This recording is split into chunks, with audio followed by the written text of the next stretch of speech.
So girls, how you doing? Let's do another pick current. Today is going to be what you need to know. So that could be triggering. We're going to do the usual tarot and then Eden Recall.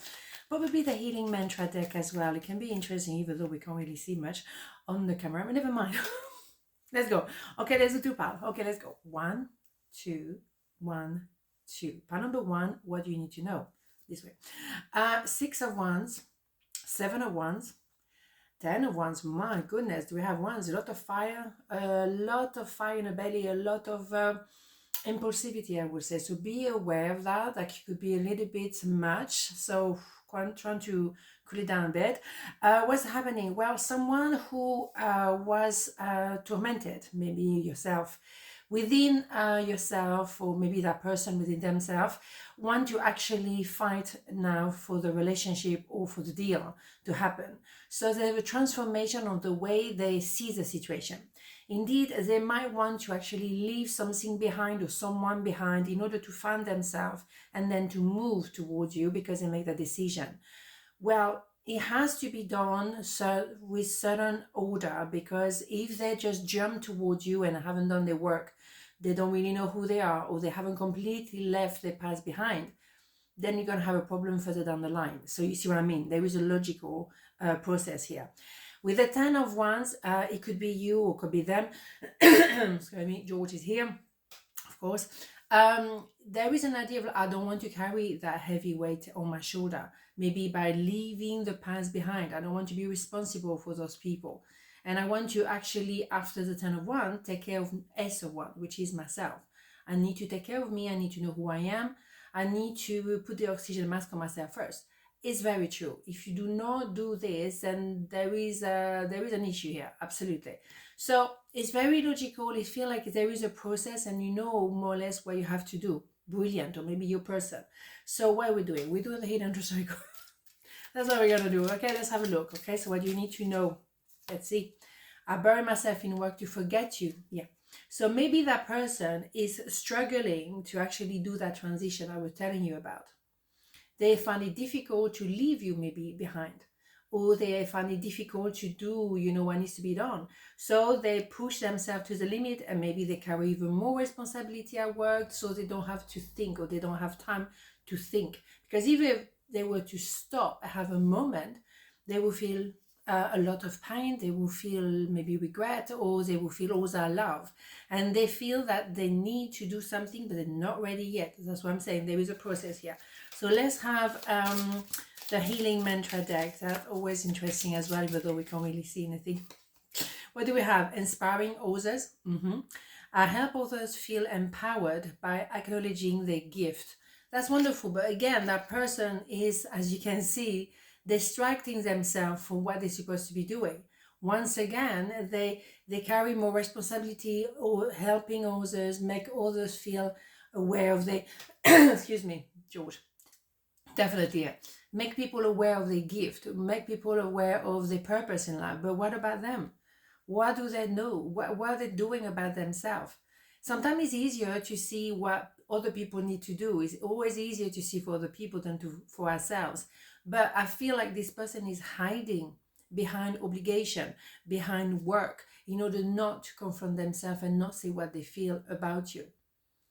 It's going to work for a certain amount of time, but then inevitably it's going to catch up with them, right? But in due time, again, process. Okay, pile number 2, what do you need to know? Let's have a look. What do we have? The Hermit, King of Cups, the Devil. All right.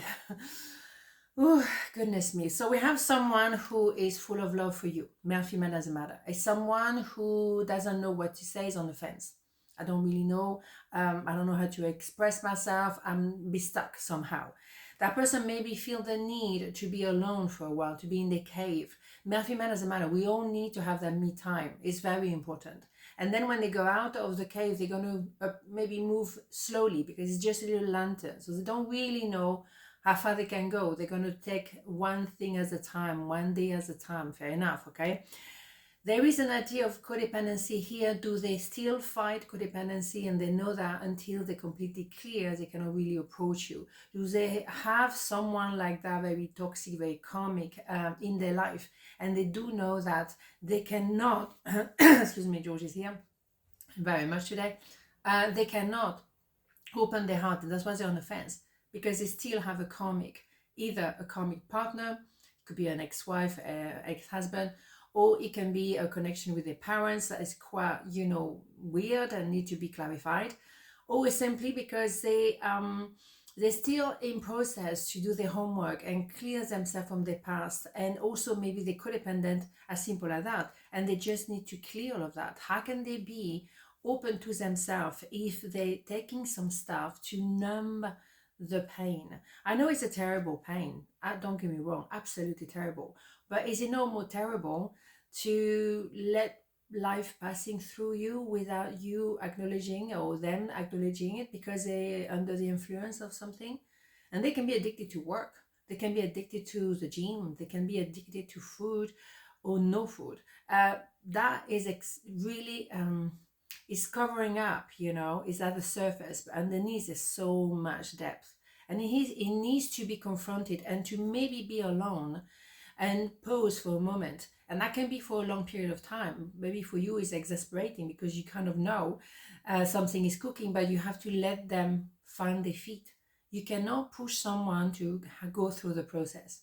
You can give them maybe an idea, you can maybe show them the path, but it's up to them to take that path. And don't try to fix them. That is not going to work. You're going to really drain yourself.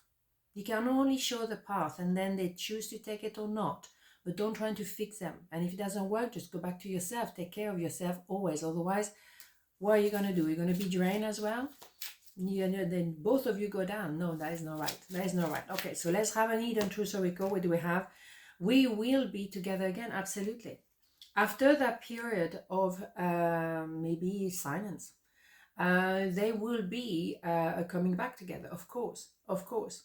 They cannot stay on the fence forever. The love they have for you is immense. And you love them too, don't get me wrong.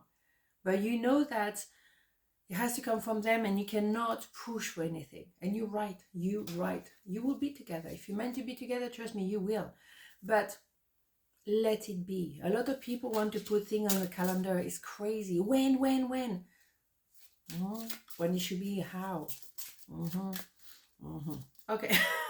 Growing beyond guilt, amazing, and it couldn't have happened any other way. Yeah, there is a process. That person needs to be alone. That person needs to find their feet, to recognize as well that they have a lot of love, and maybe they have the guilt because they have been with the wrong people or they've done the wrong things. That's part of their path. They shouldn't feel guilty. It's just what they had to go through and to find themselves. And with that moment of tranquility, they can actually identify who they are. They should leave themselves alone. And you too, leave yourself alone and let it be, because it will happen all together. It always does at the end of the day, right? On this note, have a beautiful day, and I'll see you tomorrow. Mwah. Ciao.